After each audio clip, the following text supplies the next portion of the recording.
right, it's 9 o'clock on this Wednesday night. This is the live Zone Primetime. Yes, I'm sir. producer Chris. This is Tony P. Thank you so much for joining us, whether you're watching on Fox Local or you're watching on Fox 5 DC's YouTube page. Tony P, a busy night. Yeah, it's good to see you, my friend. A lot of Likewise. updates are coming, especially with the Savannah Guthrie story that continues to evolve as the days go on. And we pray, again, 1,000%, please bring Nancy home. This is absolutely such a sad story. Well, we want to get right to it. That is our top story tonight, because right now we are taking a live look out in Arizona. One of those boxes is outside of Nancy Guthrie's home. That's the top right, the one next to us over there, next to Tony P. The one below us is a live picture outside Annie Guthrie's home. That is Nancy's daughter and Savannah's sister. Of course, if you haven't been following this case, Savannah Guthrie from the Today Show, NBC News, her mother disappeared over the weekend, has not been seen since. Officials basically giving updates saying it looks like that she may have been abducted. She is at high risk because she doesn't have medication with her. Earlier tonight, there was also a vigil held out in Arizona, but just about 30 minutes ago, Savannah Guthrie and her siblings posted an emotional message on social media, and we want to play that for you now. On behalf of our family, we want to thank all of you for the prayers for our beloved mom, Nancy. We feel them, and we continue to believe that she feels them too. Our mom is a kind, faithful, loyal, fiercely loving woman of goodness and light. She's funny, spunky, and clever.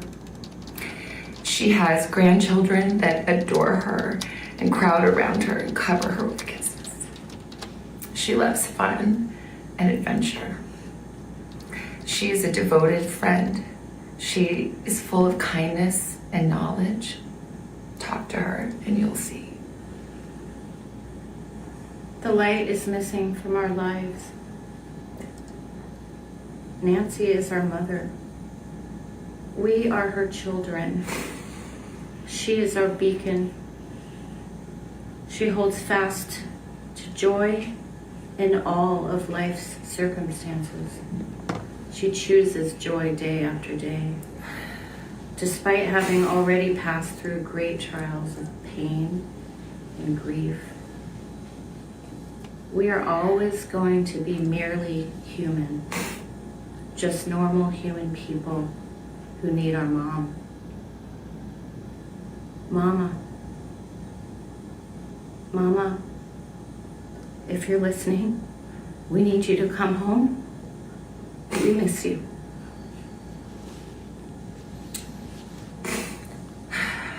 Our mom is our heart and our home. She is 84 years old. Her health, her heart is fragile. She lives in constant pain. She is without any medicine. She needs it to survive. She needs it not to suffer. We too have heard the reports about a ransom letter in the media. As a family, we are doing everything that we can. We are ready to talk. However, we live in a world where voices and images are easily manipulated.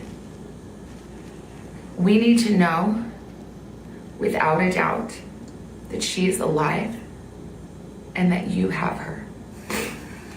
We want to hear from you, and we are ready to listen. Please reach out to us. Mommy, if you are hearing this, you are a strong woman. You are God's precious daughter, Nancy. We believe and know that even in this valley, He is with you. Everyone is looking for you, Mommy, everywhere. We will not rest. Your children will not rest until we are together again. We speak to you every moment, and we pray without ceasing, and we rejoice in advance for the day that we hold you in our arms again. We love you, Mom. Love you, Mom. We love you, Mom. Stay strong. We love you, Mom. We love you. So that was the message that Wow. Savannah Guthrie posted on Instagram just about 30 minutes ago. The caption on that Instagram post simply read, "Bring her home." So, Tony P, this, beyond, obviously, TMZ reporting yesterday, the Yep. CBS affiliate out there reporting that they had received ransom letters, this lending more proof to the fact that it may looks be like possible. she was kidnapped. Yeah, and it looks like there is a validity and authenticity behind this ransom note that was sent to TMZ.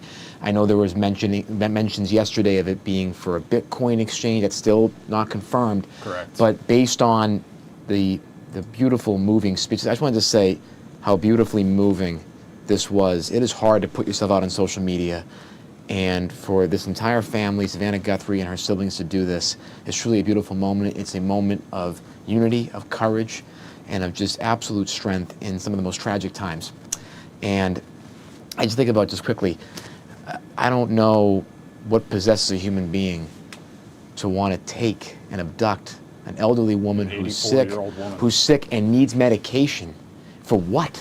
I mean, this is just, I just don't understand this at all. And people say, oh, you know, the thing about being a public figure, and that's what, you know, happens in this era. It's like, it's messed up, man. Like, It is. There's no other way to describe it. I mean, this is like so messed up. It's so messed up, but obviously mean, also this is a story and a case Yes. and a situation that has captivated the nation's It has. attention. Yeah. And obviously we're Some sending good well reasons. wishes and hoping for the best, but obviously investigators immensely worried. The FBI has gotten involved. We know Right. President Trump reached out Yes. to Savannah Guthrie to offer support as well.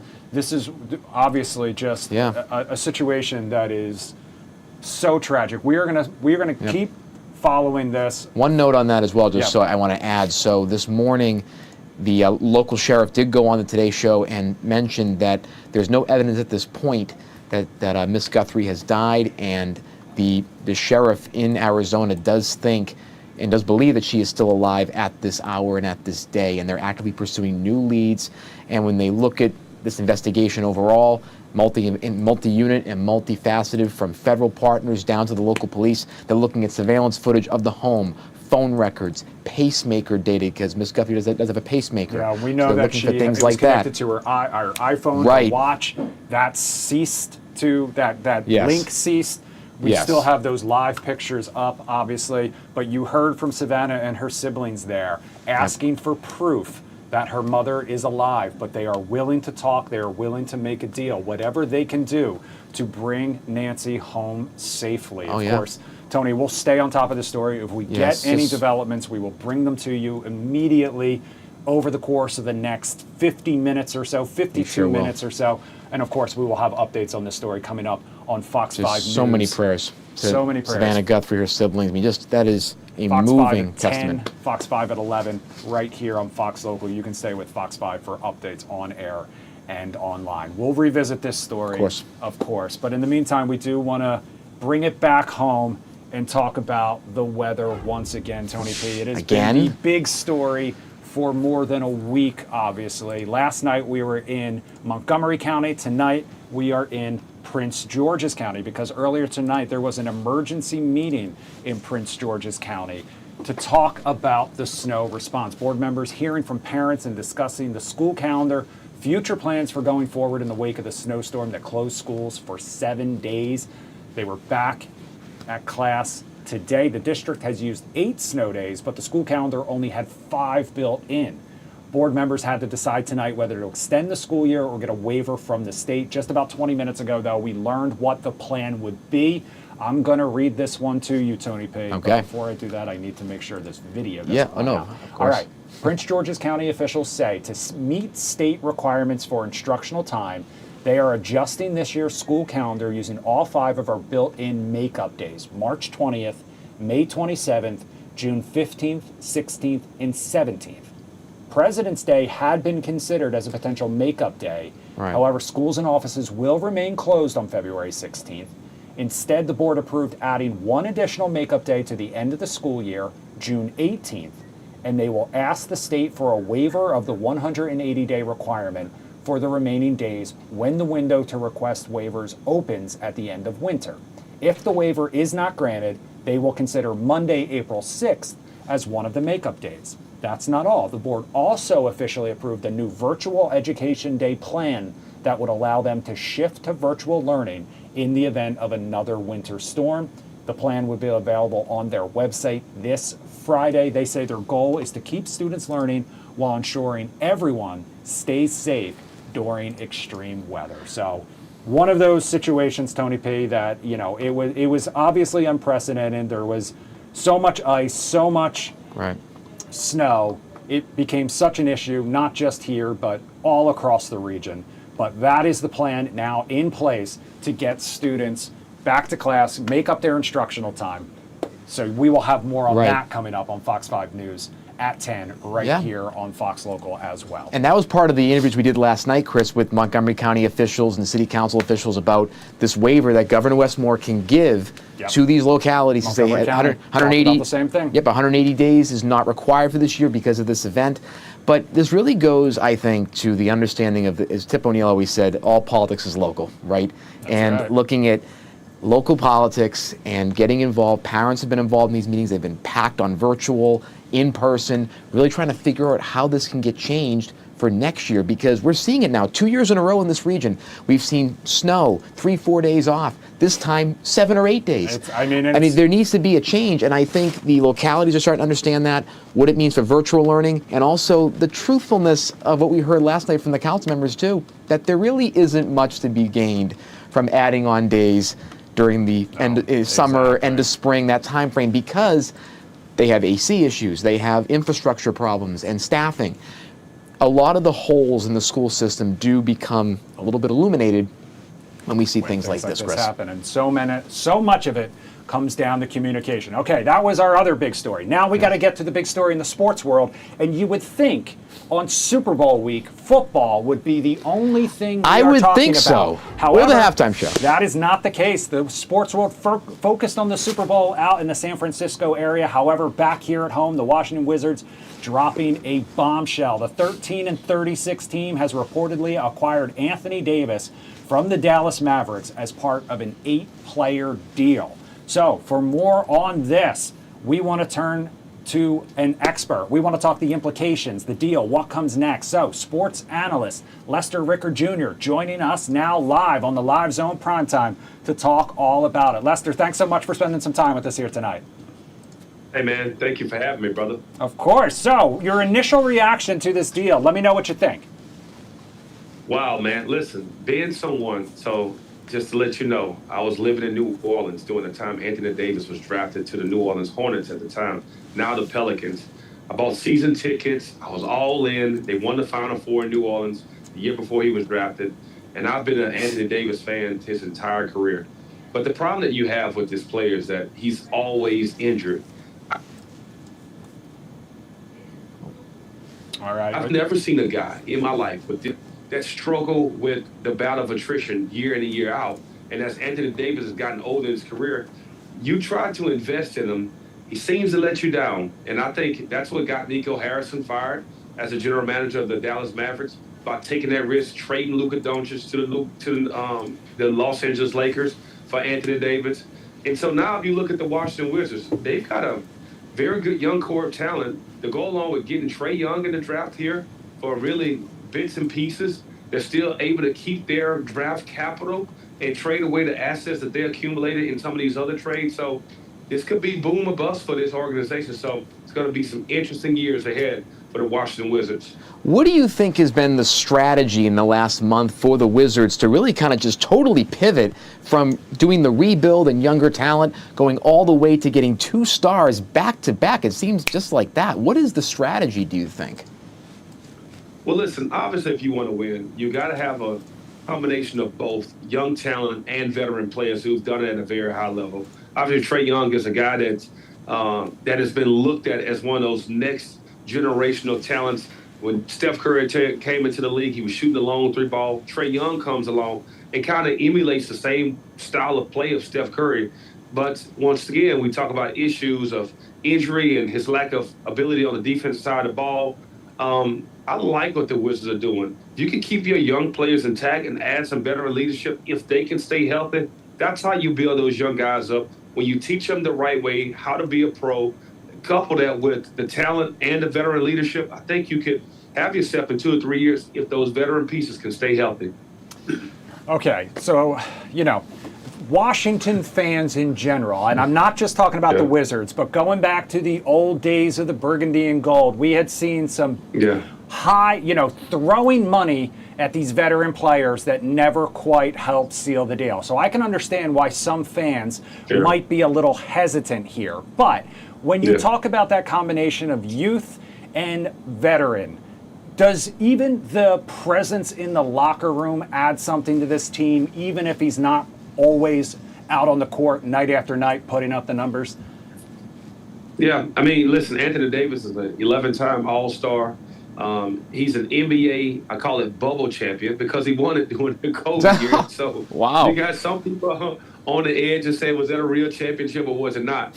But AD has played with the likes of LeBron James, and he's been an Olympic gold medalist in his NBA career. And so you talk about a guy that you can lean on for support and tell you the right way of how to be a pro. He's seen it, and he's seen it at the top level. Michael Jordan, for me, and you all in the Washington area, he's my GOAT. No one will ever surpass Michael Jordan. Mine too. What he did as an NBA player. I think Jordan's the greatest athlete of all time. And not just what he did in winning championships, but what he brought in terms of the notoriety and attention he brought to the game. But if you look at what LeBron James did, and from a professional standpoint, taking care of his body, 23 years in the NBA, playing at such a high level, if Anthony Davis can't stay healthy himself, he's seen a guy in LeBron James that had invested in his body. Sure enough, he should have some testimonials to some of these young players of how to do it right, not just on the court, but off the court as well.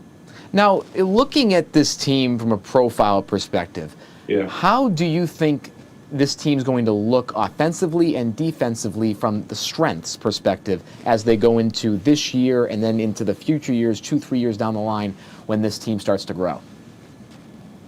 Well, listen, I think this year is almost a wash, right? You're not getting into that playoff or the play-in scenario, but you're thinking about what you can build for the next 2 to 3 years. Can Trae Young be the centerpiece point guard that you have been looking for since you had Gilbert Arenas in uniform? Can Anthony Davis be that anchor down low, as well as that veteran presence that you have?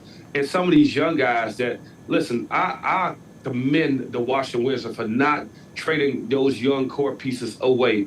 And to see what they're doing, like you have that, like I said before, you have that combination of youth, talent.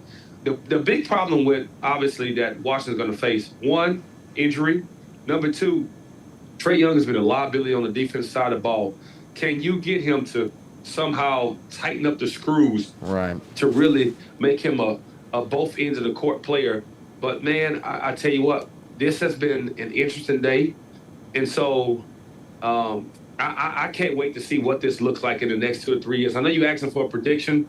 I don't have a prediction. It just depends on if this team can stay healthy. If they can stay healthy, you're looking at a 4 or 5 seed. But if they don't, obviously I think they're going to be a bottom of the league team, unfortunately, for their organization. Yeah, well, Lester, the truth is, the reason Tony P's asking that is because we made a bet at the beginning of the season. Oh, God. Tony P thought you remember they would that? go at least 5. Oh, I haven't forgotten. Tony P promised I don't always that pay my bets. They would bat 500.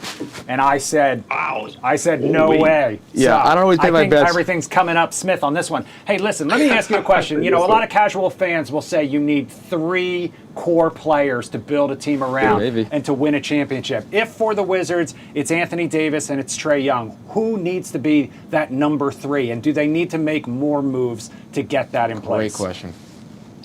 Well, listen, if you look at, like I said, the young pieces they have on their current roster, they've done a good job of drafting good players. Now, what has to happen, and I think this is a good thing, right, because you see this going on in Dallas with Anthony Davis and Kyrie Irving being out. You've seen Cooper Flag take the reins, a guy that scored, I think, 49 points a few nights ago. He's had these astronomical games.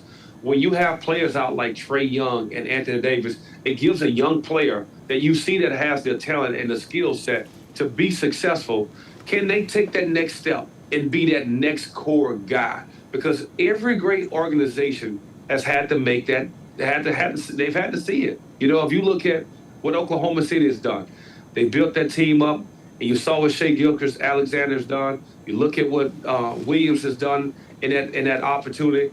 Kerr Holmgren, who's become an all-star in Oklahoma City, he missed his rookie year, but it allowed those other guys to really find their game, to get that confidence. Listen to me. In professional sports, I say this all the time, the NFL and the NBA, the margin of error is not as big as you might think it is. The guys that play at an elite level have a sense of confidence and awareness of their ability, and they permeate within the building, and that's how their games go higher. It's a lot of it has something to do with who can shoot a better ball, who can jump out the gym. It's what you believe in yourself and how you feel like you can impact your organization. I think with those guys being out, now you're going to see a guy that has an opportunity to show that I can be a lead dog in this game. Not that I think that's how you find your third piece of your organization. All right. Well, we will stay tuned to see how this plays out. Lester Rickard Jr., thanks so much for spending some time with us here tonight on the Live Zone Primetime. Thank you for having me, gentlemen. All right. We're going to take a quick break. When we come back, Tony P. talking to Representative Steve Israel, author, all about his new book, really The cool Einstein book. Conspiracy. We're back. I got it right here, folks.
Welcome back to the Live Zone Primetime, and tonight we are joined by former Congressman Steve Israel, who represented New York in Congress for 16 years and held senior Democratic leadership roles during his time in the House. Since leaving office, he's taught at Cornell, opened an independent bookstore, one of my favorite things, by the way, we're going to talk about that, and turned to fiction to explore history and politics in a different way. His new novel, The Einstein Conspiracy, is set in 1930s America and centers around a real but little-known Nazi plot targeting Albert Einstein while he was living in the United States. Through the lens of an FBI investigation, the book looks at how anti-Semitism and extremist movements were taking root inside the country as well as overseas. Steve Israel joins us tonight, and thank you, sir, for coming on. I am looking forward to this. I got to tell you, this is the autographed book that you got the autograph. Yes, that you signed for me a couple weeks ago when he was here in D.C., and I am honored to have you on tonight. I'll get rid of that prop because, you know, I don't need props when I'm up here talking to you. So let me ask you this, Congressman. So when you look at your time in Congress, being here in D.C., and now you've been an author, you own a bookstore, what are the aspects in Congress that really helped you become an author and teach you the skills to build this whole new career that you have for yourself? It's a great question. Congress is, as you would imagine, a very pressurized environment, Yes. lots of stress from constituents, stress from course. donors, stress from colleagues, stress from everybody. Yeah. Stress from reporters, journalists, influencers. Yes, forgetting that. And in any high pressure environment, you need some kind of therapy. So my therapy, my moments of relief were spent writing. I wrote 2 political satires while I was in Congress. Wow. And anywhere I was in the world, and I mean in the world, I would find a local bookstore. That's where I found my release, where I was grounded, and that's what helped me write this book. That's really cool. And in this book, The Einstein Conspiracy, talks about some history. You blend history and some historical fiction narrative in here. Let me ask you this throughout the process. What, like, in your writing, like, when did you decide, okay, we're going to keep with historical fact versus when we're going to trigger something that's more of a narrative to help explain the historical fact and maybe make it more approachable for the audience? That's the hardest part about writing I historic can imagine. fiction. So this is a spy thriller based on real events, and Right. at times that veracity, making sure that I was cinematic about actual historic events was vital to me. But if you focus too much on the history, you're writing nonfiction.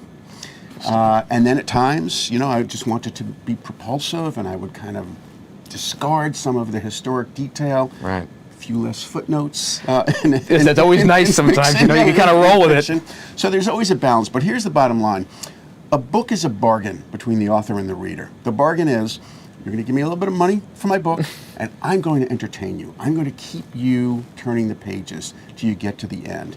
So this book was a constant balance between the historic validity and a spy story that would keep people engaged. And one of those things, of course, is Albert Einstein. He's the centerpiece of all of this. Now, throughout your process, if you could tell the audience, what are some of the historical facts that you really dive into, especially since the atomic bomb is mentioned and the Manhattan Project is a part of this? And where do you tie it in with this historically fictional but potentially plausible plot from the Nazi regime, because they potentially knew about Albert Einstein's knowledge of all this? The book is based on the following real events. Okay. We know that the Nazis had tried to assassinate Albert Einstein. They tried to kill him in England. They tried to kill him in Belgium. We know this. We know that there was an elaborate and pervasive Nazi spy network operating in the United States in the 1930s. We know that. We know that the FBI was worried about it, that they were trying to figure out how to address it. We also know that Einstein was very concerned about what was happening in Nazi Germany. He was a lifelong pacifist, but one day, in this little cottage that I visited, he wrote a letter to FDR saying, Adolf Hitler is about to get an atomic bomb. We need to beat him to it. In so many words. So I put all of this together in a propulsive spy thriller. Now, when you talk about Albert Einstein, you go to that site, and there's a sort of tension. As I read the book, there's a tension in Einstein between being that pacifist, but also being the person that's going to maybe trigger a potential part of this war.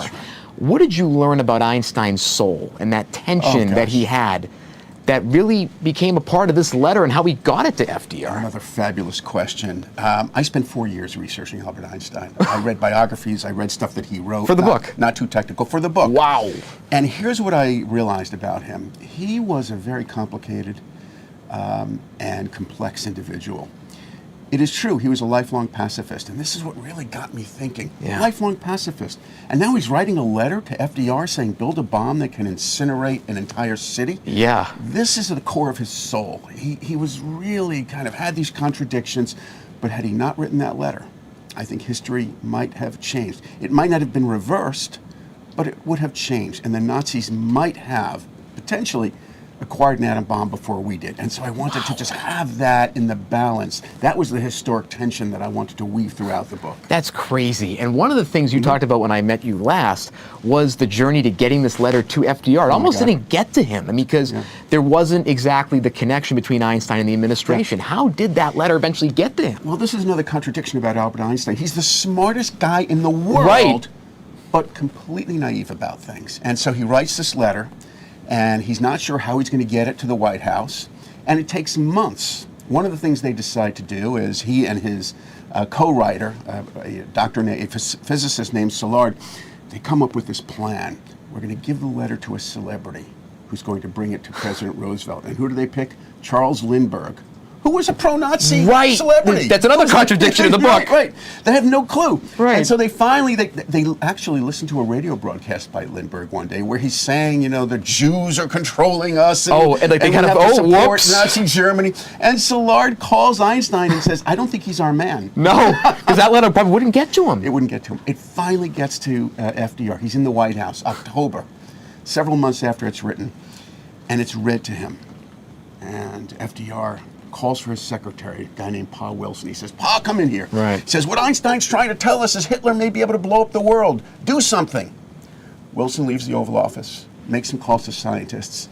That's how the Manhattan Project begins. Wow. That night. That is It wasn't called the Manhattan unbelievable. Project, but that is the embryo of the Manhattan Project. That is incredible. Now, and then the biggest, again, we talk about the historical fiction versus the history. And you said in a recent interview that sometimes historical fiction can illuminate truths that history can't always get people to realize, right? So in terms of the book and its message, what are some of the parts of the fictional piece that you hope really illuminates the real history and gets people to understand the importance of all these things? Well, you know, my own research helped illuminate my own understanding of what was happening at the time. The most chilling aspect of this, the shocker to me, was how open, normalized, and licensed pro-Nazi activity was in the United States. A rally at Madison Square Garden, 20,000 people showed up chanting Sieg Heil, Sieg Heil. A community on Long Island called Camp Siegfried, where the streets were named, I'm not making this up, the streets were named Adolf Hitler Street, Hermann Goring Street, Joseph Goebbels Street, swastikas everywhere.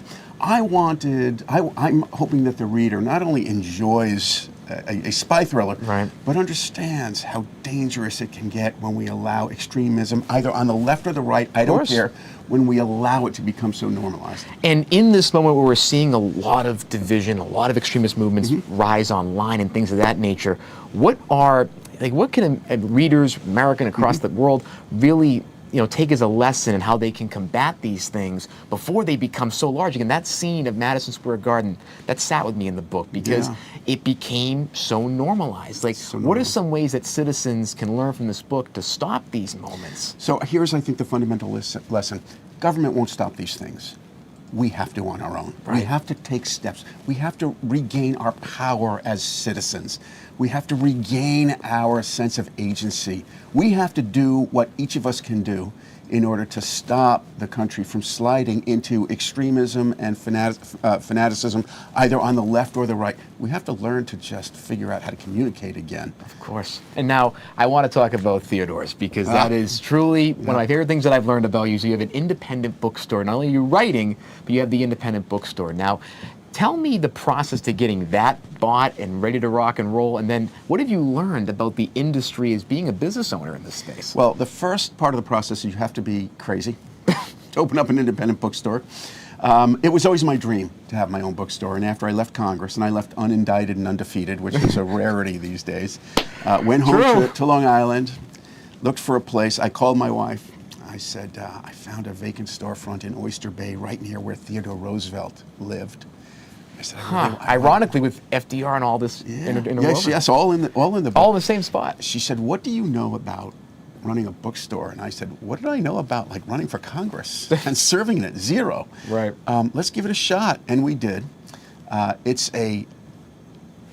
is my therapy. It is a liberation. When people walk into a bookstore, it's not with their devices. Right. It's because they want to explore curiosities. They may agree or disagree. No sound bites. 300, 400 pages sometimes, and I love it. Wow. And when you think about the industry itself, do you think it's difficult, obviously, to have independent bookstores with Amazon and all these things, but with this whole analog revolution that Gen Z's going through, we like things we can touch now. Yeah. Do you think that there's going to be more room for growth for independent bookstores and more of this inter-person interaction, even though we have all these devices in our midst? Yep, and these devices will not go away, but my argument is, in addition to doing what you do on the devices, just wander into a bookstore, read a book. And here's what fascinates me. In our bookstore, one of our best-selling areas are classical books. And young people are coming in. We have a high school nearby. High school students are coming in, and they're going to the classical book section. Younger people are drifting into the classical book section, And that, I think, that's why classical books were written, because they teach us eternal lessons and help us through any challenge. They absolutely do. And one final question about the book. I want to just turn back to this. So when you think about writing for satire, you've done political satires that are really, really funny. Again, from a member of Congress, that's pretty cool to do that. When you made this transition and having different genres like historical fiction, satire, what is your writing process? Like, how do you have that range, and what does that process look like when you're writing the book and you're trying to figure out the narrative structures that make sense? So every author has every artist, doesn't have to be an author, has their own process. Creator. Mine is, I wake up, I still have something going on in my subconscious, I still have the remnants of dreams. That's when my imagination is fired up, so I write early in the morning before I sip my coffee. What's early, I by the start way? writing.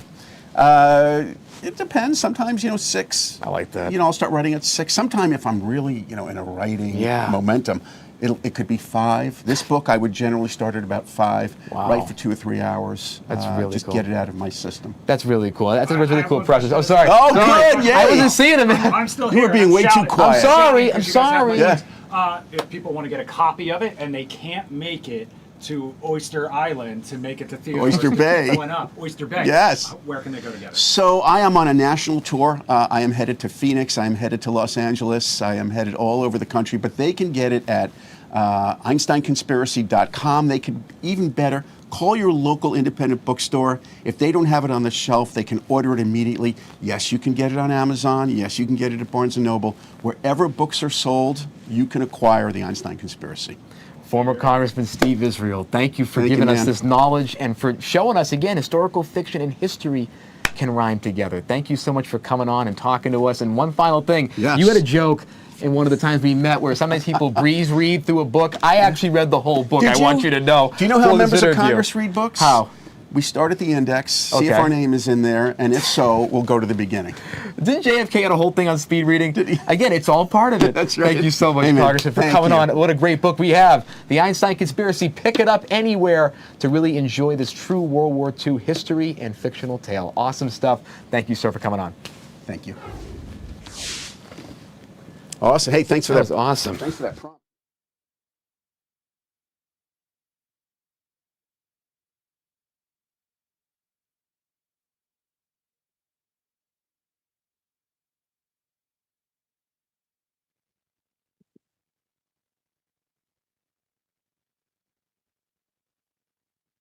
Gotcha, man. How you doing?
All right, there's Tony P. But I actually hello, everybody. Welcome back to what I Live meant to Zone do Primetime. Let's go to that because we are one day closer to boy. Super Bowl Sunday, ladies and gentlemen. And Tony P, the P stands for Patriots Yes. because he's a fan. So he is excited. The hype keeps growing. Tonight, we wanted to head back out west to Santa Clara because that's where Commanders Get Loud host Michael Jenkins is joining us now live. Jenks, good evening. I don't know what time it is there. Good evening here. Thanks so much for joining us. Right. Still got a good evening.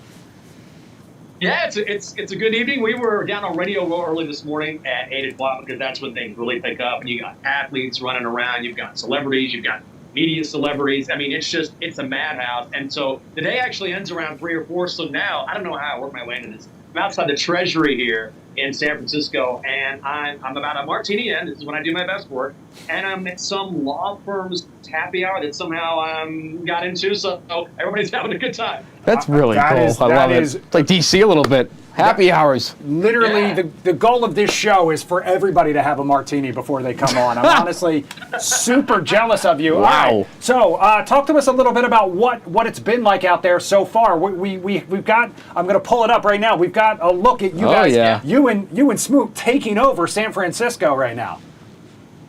Oh my God. Well, first of all, if you know Smoot's history, first of all, Google it. Secondly, I'm getting married in April, and he wants to throw my bachelor party. And to a person, everyone has said, no, my God, don't do it, don't do it, don't do it. So when you go anywhere on the road with Fred Smoot, you got to keep your head in a swivel. We've been all over the place. We went to the Golden Gate Bridge and shot some stuff out there. We actually went to the Full House, which is very popular. Didn't see Candace Cameron Bure or the Olsen twins or anything like that, but people were walking by there. And then we came back, and this is just outside our hotel because the actual media row or radio row is across the street from where we're staying. So you walk across the street, and then this massive convention center, the Moscone Center, just opens up. And like I said, today and tomorrow are the really big days. So you're going to see more interviews and more people come out of the woodwork over the next couple of days than you would otherwise. And when looking at Radio Row and the vibe, like, what is really being talked about on the ground about this game and about the league generally and how it's looking towards the end of the year? And again, we have the honors tomorrow.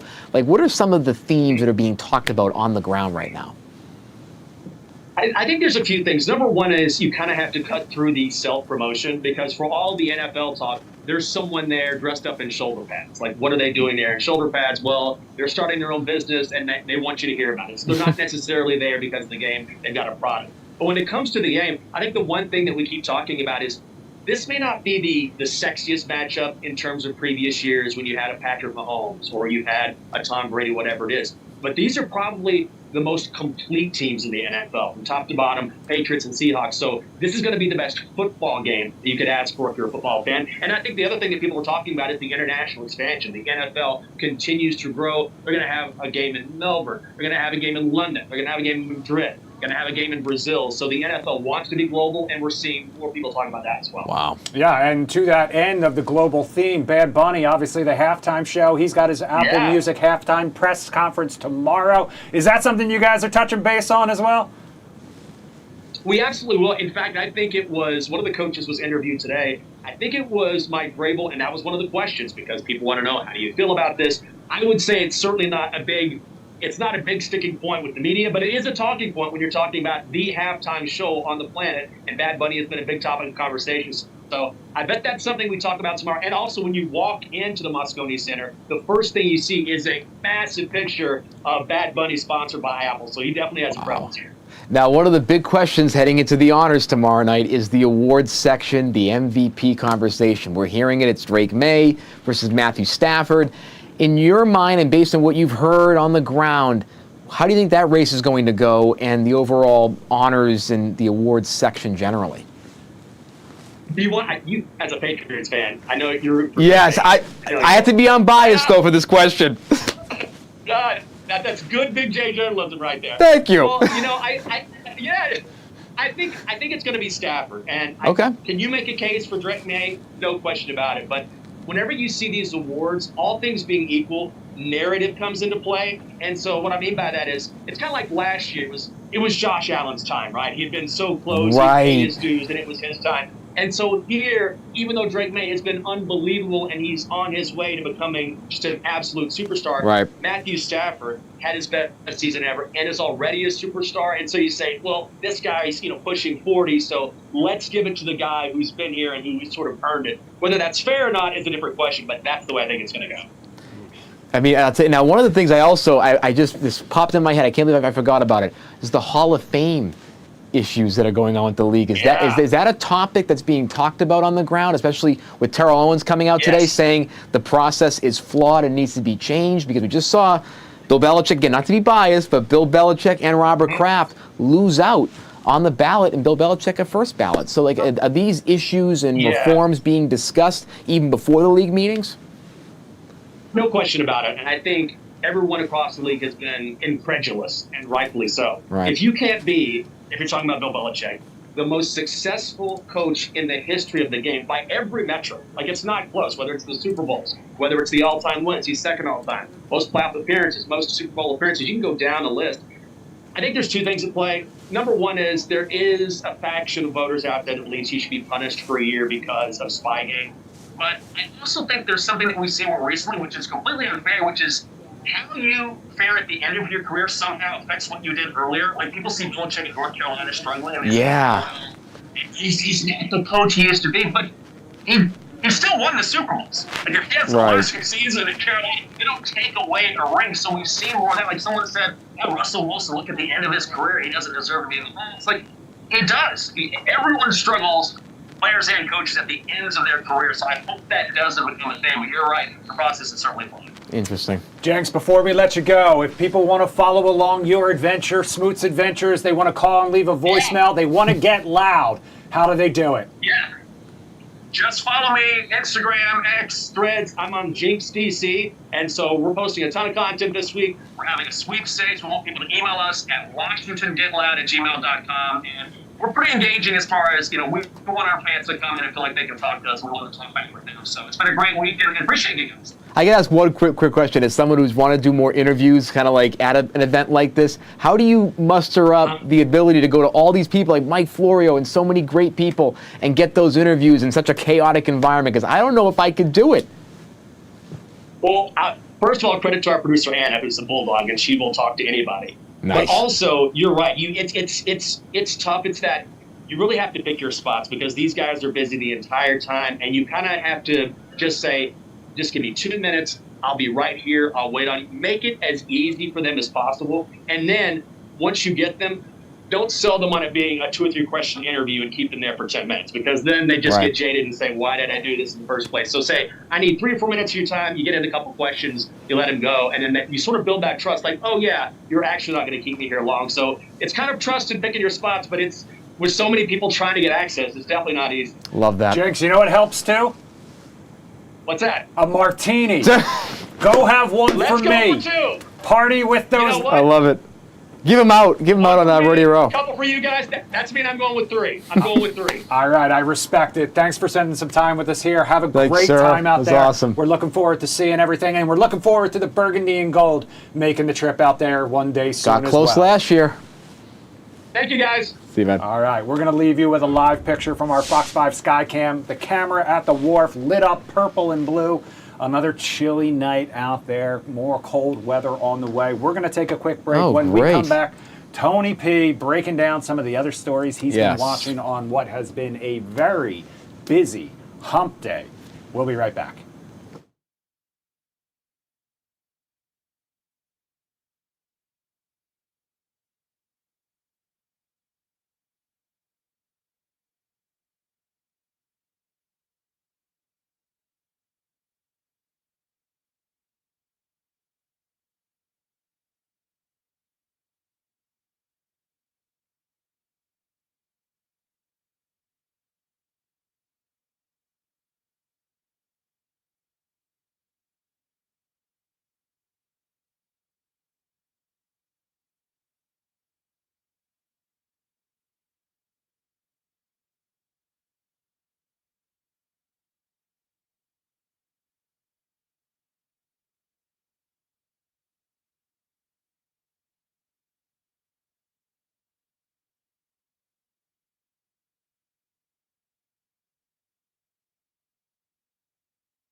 welcome back on this Wednesday night. I did it again, Tony. I feel like I'm Let's just do in that, the all right? upside down The world. upside down. You know, I can Let's, see it. let's get Tony P actually on the camera here. All right, there we Look go. at this beautiful face I This have. it's a little later than normal, the final 10 minutes I of the know. show, but Tony P's rundown, we got to talk about what you can Okay. keep an eye on. And Tony P, bear with me Yes. here for a second because we come into it so late, I didn't even drag your elements in. I'm Oh doing my it goodness, right it's okay. now. You know, so we're going to that's- vamp for a second. that's part of the journey. That's part of the journey. And again, we can exactly. add a few minutes. So again, our closing at the end of the show is really smooth, like we always do it. That's right. And you know, it's really interesting, and I really enjoyed that conversation, of course, with Jenks talking about the Super Bowl and everything that's going on. These teams are probably the most complete, but I think a lot of folks are missing the earlier generations, the Bradys, the Mannings, the Russell Wilsons, right? And I think that's why you're seeing this as not being the sexiest Super Bowl, because you think Patriots, you think Tom Brady. They have not been back since Brady, and as a Pats fan, I got to tell you, I do miss true. Brady not being there. I'm watching the reruns of all the other Super Bowls this week and all the other championship games with Brady going, man, I'd like to have Brady in there just one more time, right? But Drake's the best. He's awesome. But I do get where people see the kind of lack of sexiness I know. in this game. All right. Well, I appreciate your patience Of course. while I worked my Little magic. riff. Now we're good to go. Tony P, take it Yes, away. and we're going to start right here in D.C. A very heartbreaking story for journalism. The Washington Post is cutting hundreds of jobs today and eliminating several long-standing departments as part of a sweeping restructuring aimed at stabilizing its finances. Executives told staff today the paper has been hit by sharp declines in digital subscriptions, weaker advertising revenue, and rising costs. As part of the overhaul, the Post is shutting down a standalone sports department, eliminating Bookworld as a dedicated section, and cutting deeply into style, local metro, and national desks, along with reductions to foreign bureaus across the world, copy editing, and audience business teams. Leadership says the newsroom will now focus more narrowly on politics, accountability, and national security topics, while journalists inside the paper warn the cuts will significantly shrink coverage and the overall vision of what the paper wants to be. Some just absolutely sad news today with the Washington Post. Nearly 300 reporters and personnel were cut today as part of these layoffs. At the U.S. Supreme Court today, justices cleared the way for California's newly drawn congressional map to be used in the 2026 midterm elections, rejecting an emergency challenge backed by Republicans.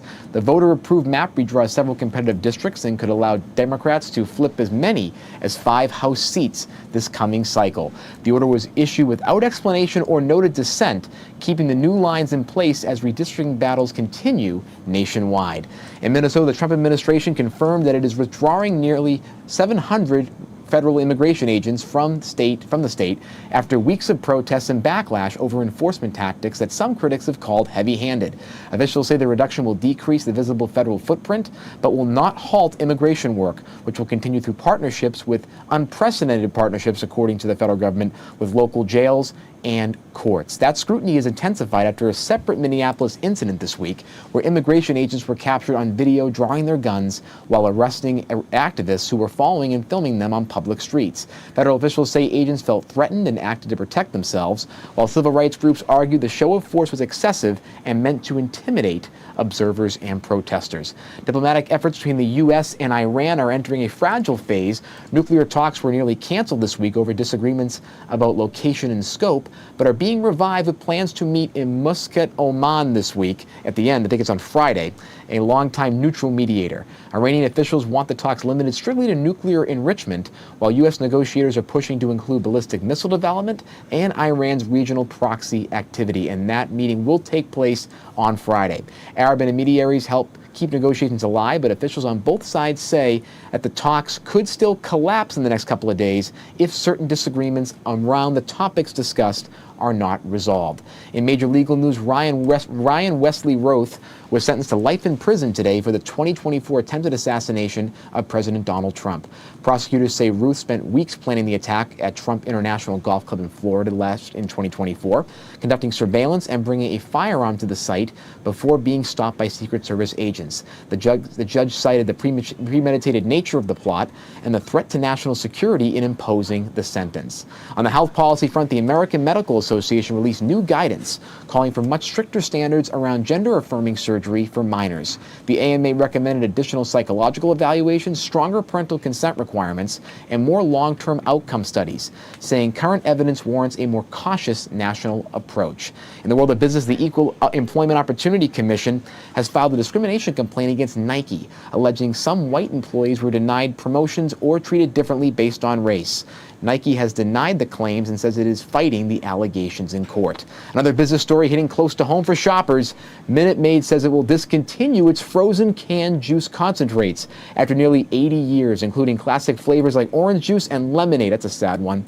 The company says declining demand and shifting consumer habits drove the decision, prompting a wave of nostalgia and criticism online. Who knows? That could be brought back because of a comment section. In entertainment news, Dave Coulier, best known as Uncle Joey on Full House, talking about San Francisco this week, revealed that his tongue cancer is now in remission after surgery and radiation treatments. Coulier said earlier detection was critical and urged people not to ignore persistent symptoms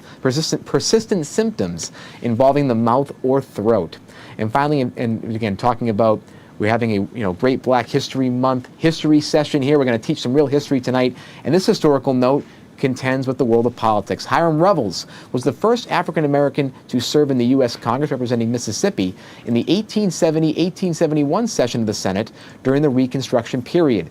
Revels, a minister and educator, was elected to fill the seat formerly held by Jefferson Davis, and his service marked a significant milestone in American political history as Black Americans sought representation in the nation's government. And again, one of the biggest lessons, I think, in American history, American history, Black history, and the Civil War is the issue around Reconstruction, where Reconstruction was not fully completed. And after 1876, the Compromise of 1876, Reconstruction ended. Federal troops came out of the southern region, and a lot of representatives who were Black, like Senator Revels, lost their seats and were faced with so much violence and hate afterwards. So again, I think Reconstruction is a very informative period that many Americans can look at, not just the Civil War, but what happened in the immediate years afterwards, Chris.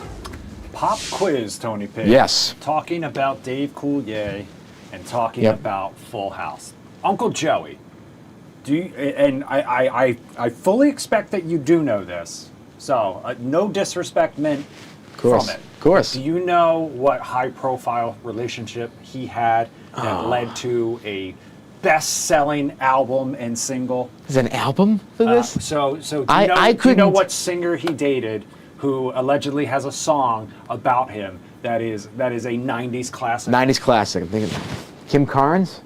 No? Cyndi Lauper? No? Also incorrect. One more guess. So singer, not an actor, not both, none of that. A singer. She is in a movie. Can you give me a hint? It is a movie with Jay and Silent Bob. I don't know. Okay. Damn, I don't know. I'm gonna play. Who is it? All right, I gotta skip the ad. YouTube always has Oh my ads. God. We love YouTube here. Yes. How much time do I have left? Look at us.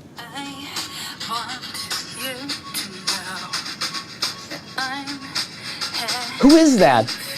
I know the voice. Alanis Morissette, ladies and gentlemen. Okay, I wouldn't have known that. Are you kidding me? Every millennial knows that.